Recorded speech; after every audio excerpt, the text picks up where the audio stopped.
Hello and welcome to Daytime, your place for scary stories, straight from the horror forums of Reddit. Make sure to like and subscribe for more horror tales of things that go bumping the night. On tonight's episode, a recently divorced man moves into a new place when his neighbors start to bug him. So it might be true that freaks come out at night, because my neighbors are nesting. I'm not a conspiracy nut. I don't believe the moon landing was fake, or that there's a secret world government run by lizards. I'm a sane, rational human being. With that said, I'm convinced my neighbor is building some sort of nest. I'm not joking. Let me explain. I got divorced about a year ago and had to move to a new place on short notice. I got a pretty decent 2-room apartment on the 3rd floor of an old apartment building. The place was probably built in the 50s, but I couldn't get a cleaner or cheaper apartment that isn't out of my price range. I moved in and tried to pick up the pieces of my life. At least my wife took all the heavy and expensive boxes in the divorce settlement. I only saw my neighbors in passing. There are 2 apartments per floor, and 5 floors in total. I live on the 3rd floor, and straight across from me is a retired elderly woman. She lives with 2 cats, and has a younger man visiting about once a week, probably her son. The 2 apartments below me aren't that interesting. A childless couple, and straight across from them, 3 college students. No big deal. The apartment straight above me was probably the most important one. That's the one you gotta look out for when moving to a new place. If anything is gonna disturb you, that'll be the one. You don't want them to be clog dancing enthusiasts, manic cleaners, or the kind of idiot who listens to music with loud speakers on the bus. The guy who lived above me, Hugo, was an ideal neighbor. He was some kind of accountant who worked at the sanitation department. He kept to himself, never moved a single piece of furniture, and didn't move around much. No slamming doors, no running. He was pretty big, body-wise, with a sizable pair of glasses and thinning hairline. He lived alone, seemed friendly, and he was simply the best neighbor I'd ever had. God bless that silent, chunky angel. So, let's talk about the nesting. It started a few months ago, in December. It was at the height of the 2020 pandemic, so I was trying to get some minor Christmas shopping done in the off hours of the day. I have flexible work hours, and I can work from home, so I can go out whenever I need to. I was getting a photo printed for my mom and was trying to find a fitting frame. I found this small store with a going out of business sale, and I noticed Hugo browsing some silverware further in. Only he wasn't alone. Christ, I'm having a hard time describing this woman. She was half his weight, an entire head taller, and she wasn't even wearing heels. Neck like a swan, thin shoulders, and gorgeous nutmeg hair. She had a peculiar smell, like a mix of a bittersweet flower and honey. Pale, flawless skin, red nails. I couldn't stop staring at her. Hugo told her something funny, and her laugh seemed to light up the entire room. She grabbed his arm, kissed his cheek, and whispered something back to him. He smiled. I'd never seen him smile before. I saw them buy plates, silverware, and a few blankets. Nothing special. She paid for the whole thing and carried it all out in a tote bag. Hugo just hung to her every word, but they both seemed to genuinely care for one another. It didn't make sense to me. They were basically different species of people. Over the coming days, I noticed some changes. I could sometimes hear laughter coming from the stairwell, and I could hear furniture being moved around during the day. Hugo got himself a new car, one of those large 6-seaters. They were drilling and hammering a few times a week, and at 2 occasions, I noticed Hugo and his girlfriend carrying large carpets up the stairs. He seemed so happy. I don't want to sound like a stalker, but I was curious about the 2 of them. I noticed they'd changed the names on the door. That's how I learned her name. Sandra. After going through a painful divorce, I'll be the first to admit I was jealous. Sandra was gorgeous, and it didn't make sense for her to be with a guy like Hugo. I was spending weeks on end in lockdown, alone, hearing laughter coming through the ceiling. Yeah, it made me bitter. Sue me. Then her family moved in.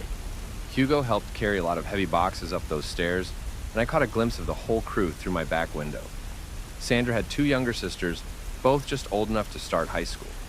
Then there was her dad, who looked to be in his early 60s. The whole lot of them were beautiful. Everyone smiling, eager to help. Healthy, happy, well-dressed. You could fall in love with either one of them with just a picture. It was weird for so many of them to move into such a small apartment, but I'd seen Stranger Things. I figured it was a temporary thing, but I changed my mind once I saw the moving vans. Yes, that's vans plural. 3 vans full of boxes, not a single piece of furniture. Hugo looked exhausted carrying those heavy boxes up and down several flights of stairs. Sandra didn't seem bothered at all. I know, looking at them like that was creepy. I was painfully single and, most of all, bored. As December turned to January, the whole family had settled in quite well. They were still decent neighbors. The hammering and drilling stopped early on, and at most I would just hear them laughing at something or watching TV. Hugo would leave for work every day, and he'd always leave with a smile. He lost a lot of weight, and he'd gotten himself both contact lenses and fitting clothes. He looked good, not compared to Sandra, but still. He was getting there. I ran into him in the stairwell once, when I was throwing out some trash. He was just coming back from a jog, chugging some kind of sports drink. Hell, he was in better shape than I was. He smiled. "Hey, you're in 3B, right?" he asked. "Sure am. And you're 4B. "That's right," he smiled. "Look, if we ever get a bit too noisy, let me know, all right?" "Sure," I nodded. "It's fine, really. No bother. You guys holding out okay?" Yeah, great, actually. My fiance got the bug early, so she's got the antibodies. The rest of us just have to wait for the needle." No doubt. We smiled at one another and went our separate ways. Just a few steps later, I had to stop myself. I was too curious. "Hey, I gotta ask, how do you guys all live together in that small space? Doesn't it get crowded?" "Always room for family." Hugo smiled and finished his drink. "No room too small, no problem too big." That was the last time I saw him. I stopped seeing him go to work. His car stayed put in the parking lot all day. I'd see Sandra around town alone, her sisters as well. I noticed her dad throwing out some trash every now and then, but that was it. Hugo just wasn't around anymore. I didn't think too hard about it at first. But in early March, I realized I hadn't seen him in over a month. His name was still on their door, though. Him and Sandra. This is when I started to get a bad vibe. I started to make a habit out of taking notes of things that seemed weird or out of place with Sandra and her family. Like they're trash bags. They're not just trash bags. They're this big blue mesh-type bags that are heat-sealed at the top. Looks like something you'd use to throw out biohazardous waste from a hospital. They were round and packed to the brim like beach balls. Then there were the nightly excursions. Once the sun started to set, all the sisters would take Hugo's car and go for a ride. They'd only be gone for a few hours, but they did it consistently for at least 4 days every week, mostly on the weekends. But the weirdest thing started in mid-March. For some time, their dad had been throwing out more trash than usual, sometimes several times a day. And at night, I'd hear these weird noises. It sounded like a mix of an engine and a nature documentary. This low, constant droning noise. I tried recording it in my bathroom, where the sound was clearest, but it doesn't sound like much. You can check it for yourself here if you want. I'd hear that noise at least once a day, sometimes for an hour or two. It wasn't loud, but it is such an unusual sound that you can't help but to listen. Things escalated gradually. Sometimes I'd watch them come back from their drive with duffel bags full of something. At one point, they just had armfuls of branches and firewood. I made notes of all of it, complete with time and date. I was a bit obsessed. I even got out in the middle of the night to check one of their big blue trash bags. I poked one open and felt this intense dirt smell. The bag was just full of some kind of white ceramic and broken glass. I took a piece of the white stuff back home just to get a closer look. At this point, I still thought they were just weird people who'd done something to Hugo. I was still trying to piece it all together. That's the literal thought that made me realize this was something else entirely. To piece something together. I gathered the rest of the white ceramics from the bag and pieced it together. Super glue. An egg. An actual egg. Large as a football. This was the remaining shell. I didn't know what to think. I just hid it. All of a sudden, I started seeing that family in a whole new light. Branches, boxes, bags, full of something smelling of dirt. In my notebook, I just made a single entry. They're nesting. At this point, it was the beginning of April, and my job was opening up to having people coming back into work. We were forced to come in at least twice a week to note our hours and report to our supervisor. I didn't mind getting out of the apartment for a while. Even if I had to wear a mask and keep a lot of distance, it was fine. Once, when I was coming home, I noticed my front door open. The old lady across from me was standing in the hallway, holding one of her cats. Something was going on, and the neighbors were antsy. Just as I was about to enter, Sandra stepped out of my apartment. She fixed her brilliant smile on me, that creepy, gorgeous smile. "We heard noises," she said. "The door was open and your fire alarm was going crazy." Is there... "It's fine," she said. "The super opened it up to see if there was a fire." I walked up to her and she stepped aside. I gave her a long, questioning look. "Fire alarms don't just start by themselves," I said. "Where's the super?" "He got a call," said the lady across the hall. "He looked upset." "He did?" nodded Sandra. "Sounded serious." "I'm sorry if you were all worried," I said, "but please respect my privacy. You can't just go in." "I was just waiting for the super to get back. He forgot to lock your door." "Well, now I'm here, and I can lock it just fine. Thank you." I closed the door, locked it, and looked over my apartment. My notes were gone. The eggshells were gone. My computer had a hard drive malfunction, and there were screws missing from the chassis. Now they knew. The sisters started noticing me more and more. They waved at me every time they took their nightly drive. Their dad gave me a cold look every time he threw out the trash, now in regular non-blue bags. The sounds at night stopped, and I never saw them carry anything inside. I was sure they just switched up their schedule, but I wasn't sure. I'd run into them more frequently in person. They'd accidentally meet me in the stairwell every time I went outside. Sandra was always polite, but that smile was hiding something. I felt it. Then there was water damage in the ceiling of my bedroom. Something foul smelled. There was something heavy up there, and the ceiling had started to bulge. I called the supervisor about it, but some man kept telling me that I had to have the papers for an insurance claim before they could fix it. It was bullshit, and they were stalling for time. I think they were trying to cover the fact that the super hadn't been in for at least a month. I'm not stupid. I knew the super didn't have an assistant. The thing is, I hadn't really been paying attention to my other neighbors, the couple downstairs and the college roommates. They moved out a month earlier. I didn't even think about it. Now I had 8 new neighbors, and they were all very, very pretty. 6 women, 2 men, all in their early 20s and dropped dead gorgeous. The entire apartment complex was full of them now. That weird sound I used to hear seemed to come from every direction at night. They were not even hiding it anymore. They were just carrying all kinds of weird trash up to their apartments. Branches, firewood, plastic, bag after bag of fertilizer, and planting dirt.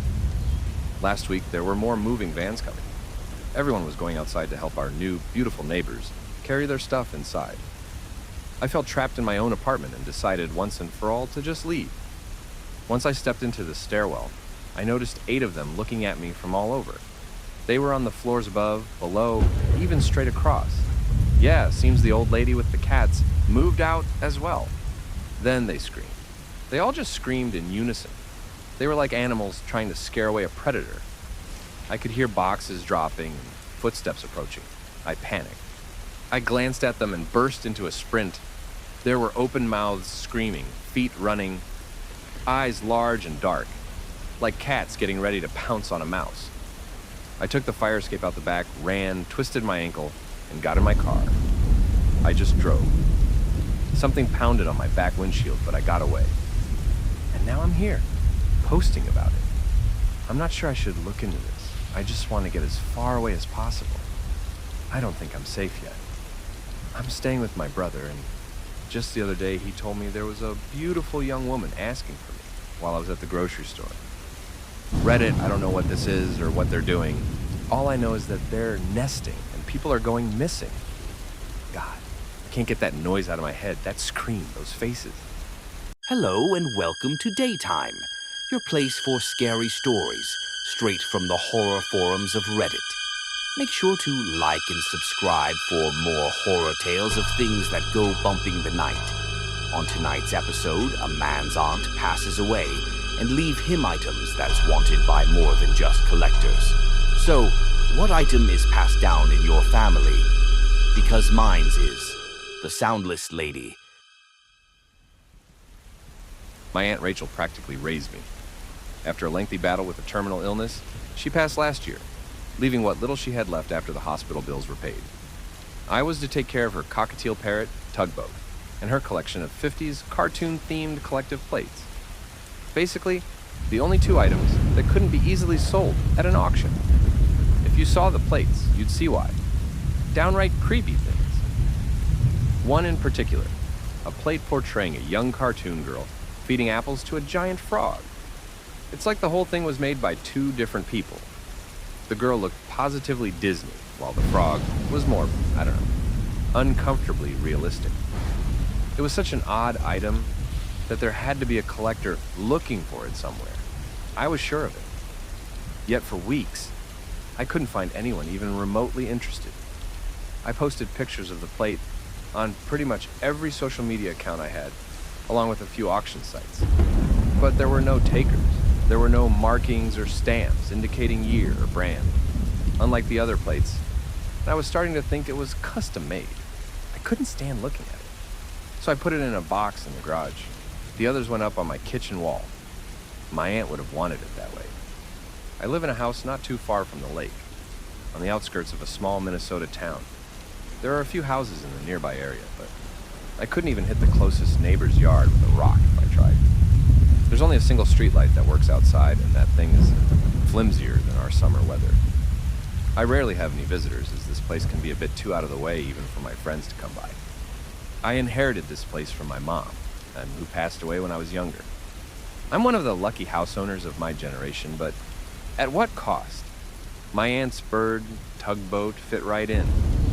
It was easy for me to fix him a big cage in one of the back rooms. When you're living on your own in a place like this, you got more space than you know what to do with. My aunt's funeral was simple. She'd insisted she paid for it herself, so it had to be as basic and cheap as could be.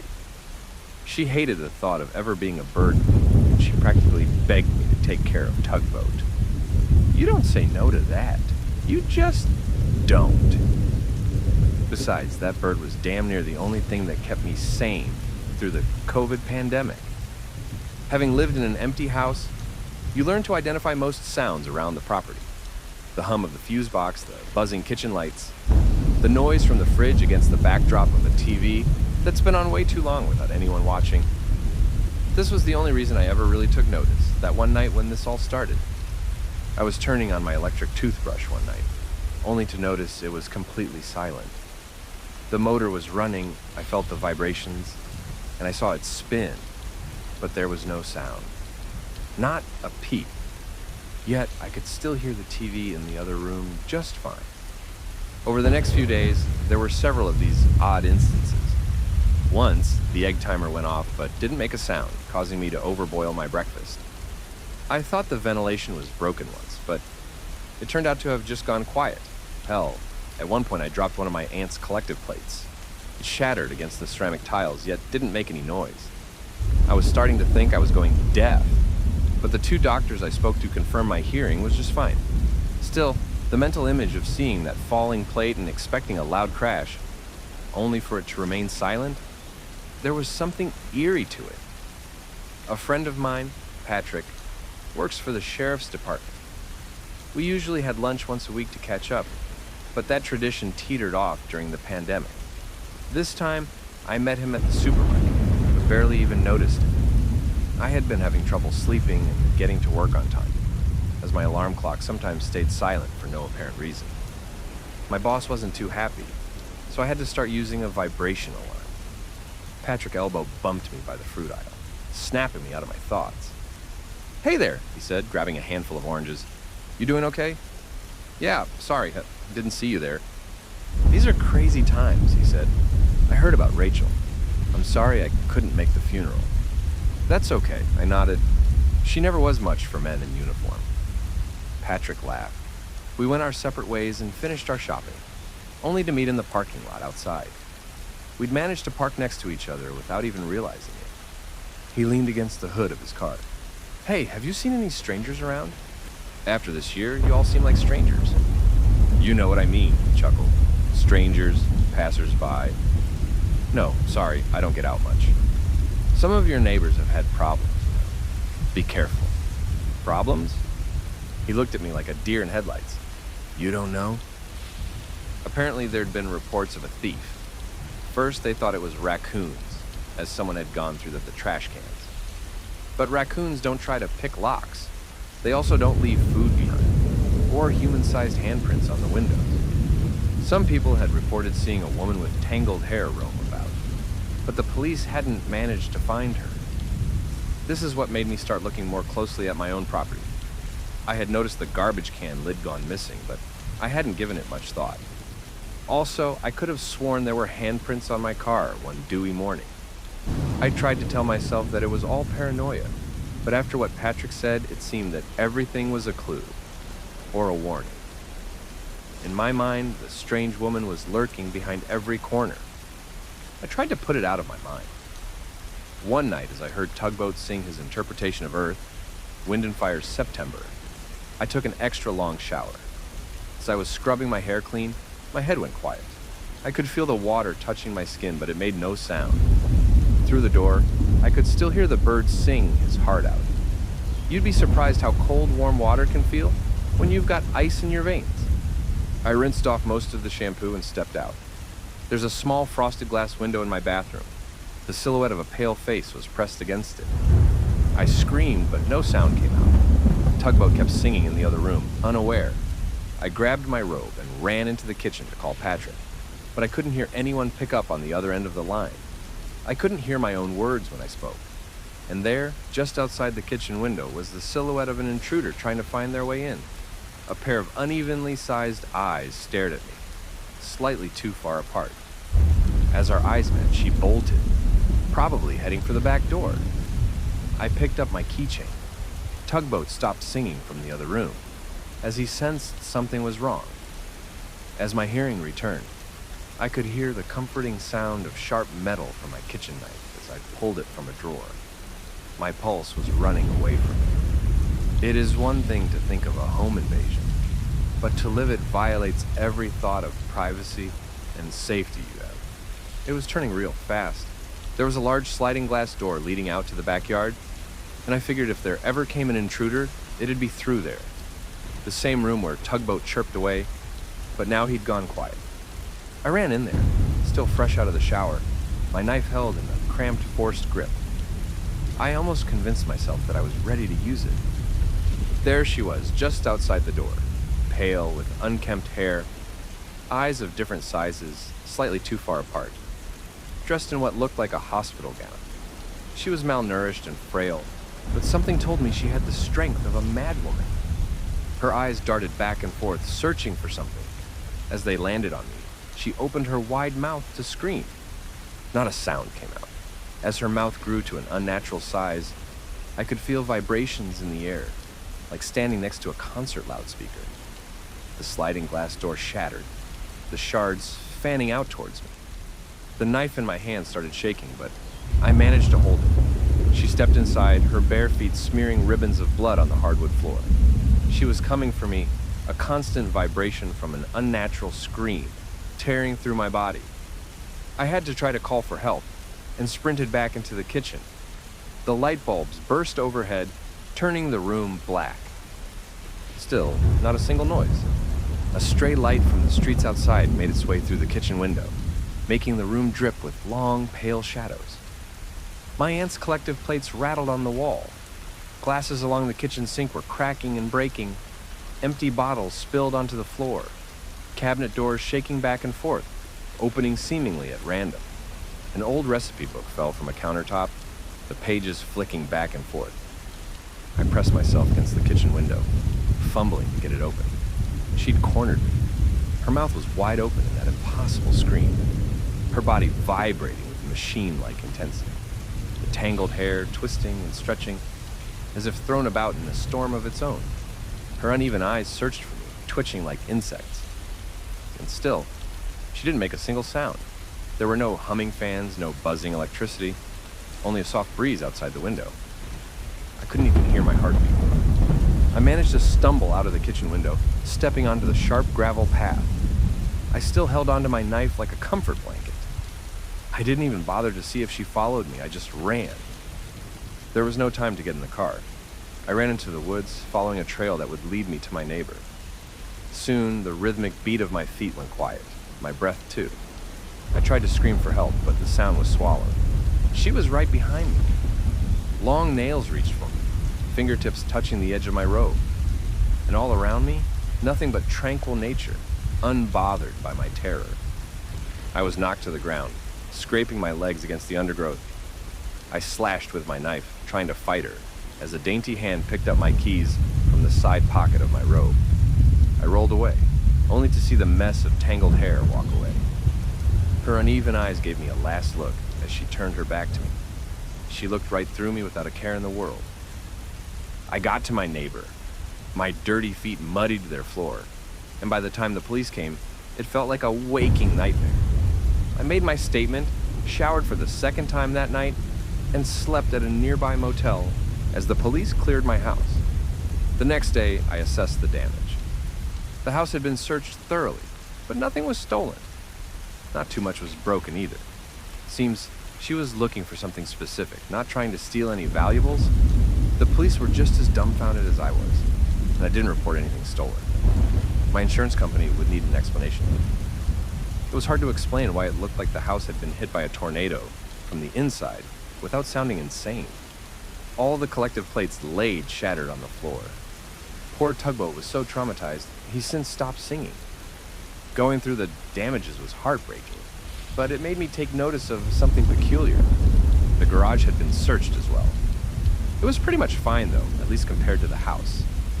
Among my boxes, I noticed a single item missing. The creepy plate I'd put aside for my aunt. The only one I didn't want in the house. The one with the young cartoon girl feeding the giant frog. It was gone. I guess I found the single collector who wanted it. Hello and welcome to Daytime, your place for scary stories, straight from the horror forums of Reddit.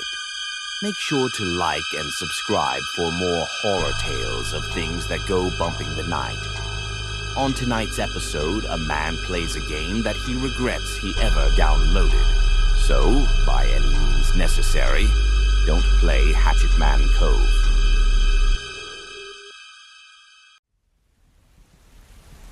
At first, I wrote this entire post as a way to get people to uninstall and remove the game Hatchet Man Cove from their Steam accounts, but I soon realized pretty much no one has ever played it.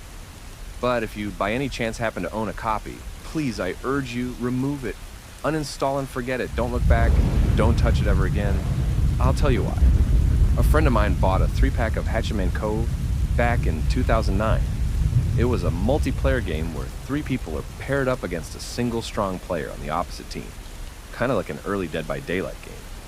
This game might very well be a spiritual predecessor. The similarities between those games are pretty eerie. I'm sure at least one person on the Dead by Daylight team has a Steam copy of Hatchet Man Cove, and that kind of worries me. See, Hatchet Man Cove was this game where you played in cycles, kind of like a red light, green light game. 3 people play as survivors from a ship that crashed into the cove, and a 4th player gets to play as the killer. The killer wasn't necessarily some slasher with an axe. It could be a vengeful angel, a grim reaper, or several other kinds of killer. At least that was the original plan. So the game would alter between having bright lights all over the map going on and off. While they were on, the killer would notice any kind of movement with a ping. When the lights were off, survivors could move any way they want as long as they didn't draw too much attention. They could set up traps to delay the killer or sabotage the lights to get more time. The killer, on the other hand, was to grab the survivors and drown them in a well at the center of the map. Once a survivor was grabbed, the other survivors are given a choice to either try and intercept the killer using traps or use the time to gain an advantage. The problem was that Hatchet Man Cove didn't sell very well. The developers had some legal trouble with their publisher, who were pissed about the developers backing out of an exclusive deal with OnLive. Check it, it's on Wikipedia. There was no promotion on Steam or anywhere else, as the publishers didn't want it released on another platform. They didn't want it released at all for another 6 months until the game had the proper infrastructure. The devs screwed up and published it on Steam anyway, and the whole thing was a mess. Still, during the months that it was active, there was a fairly regular player base. My friends and I played it pretty much every day for about a month. I mained Sturgis as a survivor, the Norwegian fisherman who could lure the killer using his fishing rod. As a killer, there were only 2 options at the time: the hatchetman and the blameless. I preferred to play the hatchetman. He was straightforward. You got a hatchet, could destroy shelters, and had a certain resistance to traps. The blameless, she was just weird. They never managed to balance her right. The blameless was an old woman. She was slow, but she floated around the map and avoided all ground-based traps. She always had this warm smile, and her passive ability was just the weirdest. If she was far away, she would look like a random ally on your team. Only when she got closer would she reveal that sinister, smiling face. Hatchet Man was just a murderer, but the blameless was downright creepy. But the game didn't get any updates because of the legal battle. No updates, no new survivors, no killers, nothing. Instead, the game went silent.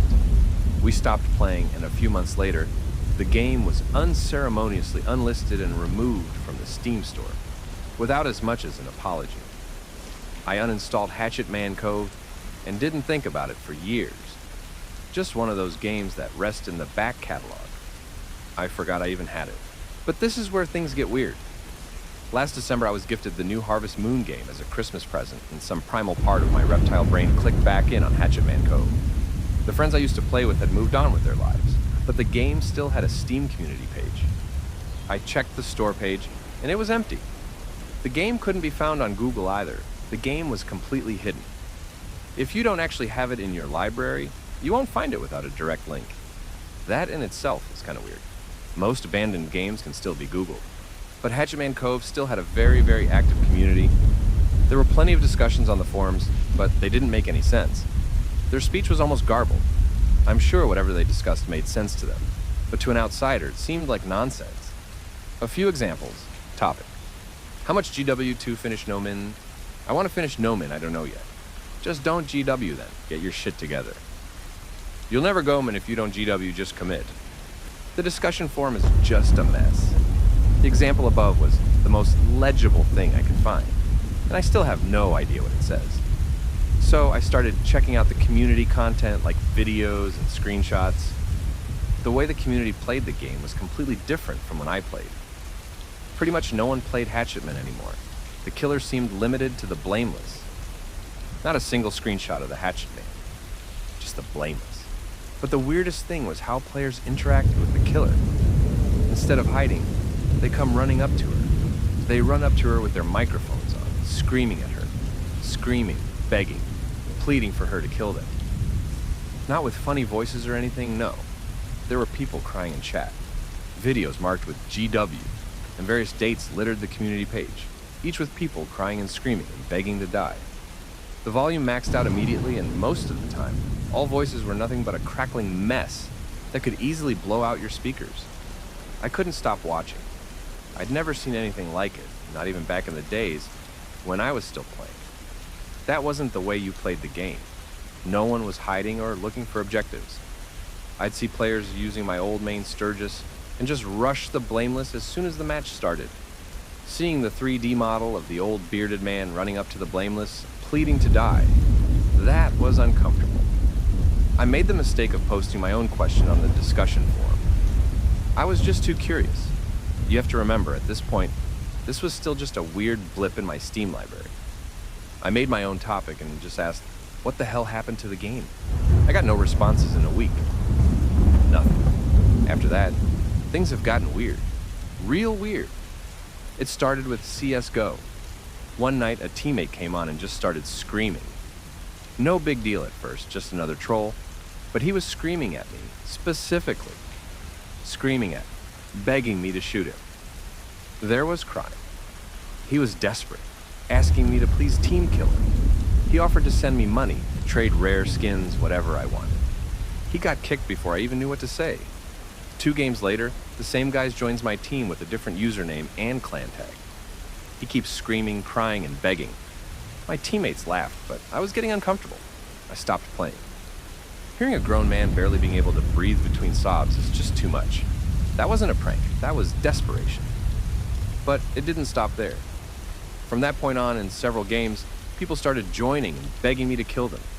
It could be by text, in Steam, chat, by voice, whatever they could. Once in Fall Guys, there were 2 people with the usernames Kill Me and Kill Me Too. How? You can't even pick your own username in Fall Guys. They just stood there, waiting for me to push them over the edge. These colorful little blob people just made my stomach crawl, because I knew that whoever controlled them were sitting there, screaming in a complete panic behind the screen. It just kept going. In Red Dead Redemption 2, I used to have the setting to hear and be heard by everyone enabled, but I had to stop. Naked users came running at me while I was camping out at Strawberry, and I turned off all audio as soon as I saw them. I was shaking as I realized the mute setting didn't work, and I force-closed my game. I swear, for a few seconds after the executable had closed, I could still hear them. I threw my headphones across the room and walked away from the computer, just holding my head and quivering. I didn't know what to do. I could barely be at my computer. I went back to the Hatchet Man Cove Steam forums and just started reporting people. I also reported all videos to YouTube, and I just flagged everything. I know I abused the report system, but things were getting out of hand. I was being harassed. So they took it down. Not just the forums or the videos, but everything. The entire Steam page. Gone, including the community page. I could still see the name Hatchetman Cove in my library at that point, but nothing showed up when I clicked it. YouTube and Steam probably didn't care much and didn't bother to do a review of my reports. It was easier to just pull the plug. And for a while that did the trick. I actually got back on CSGO. Then it got worse than ever. Random people started joining our Discord server, just screaming into our ears. No matter how many times we banned them or muted them, they just kept coming back. My friends noticed that as long as I was offline, their voices stayed away. So my server figured I was playing a prank or something. At first they thought it was kind of funny, but the more it happened, the more they were getting frustrated. Some were getting scared and sent me private messages asking me to please, as friends, stop. Today I'm permabanned. I can't even log back onto Discord without getting messages from random accounts begging me to come online and kill them. It has gotten to the point where I've uninstalled pretty much everything. I don't even have Skype. I don't play games anymore, and I don't think I'll be browsing Reddit much longer either, since I've started getting messages here too. Not just here, but on my phone as well. Texts in the middle of the night, random calls from unknown numbers. Last week I found traces of handprints on my kitchen window. Not just 1 or 2, but dozens. A neighbor told me there'd been someone shouting outside my door when I was out buying groceries the other day. I'm considering calling the police, but I don't know what to say. I don't even know if I'm in danger. I can't get the bland face of the blameless out of my head. I dream of her asking me without moving her crinkled old mouth if I want it all to stop, and I say yes. I go to her, dressed as old Sturgis, standing alongside the others with my fishing rod. First, I ask her to end it all, but the others speak louder and she can't hear me. Then I ask again, trying to speak over the others. Soon I find myself screaming. We all scream, louder and louder, begging, pleading, crying for her attention.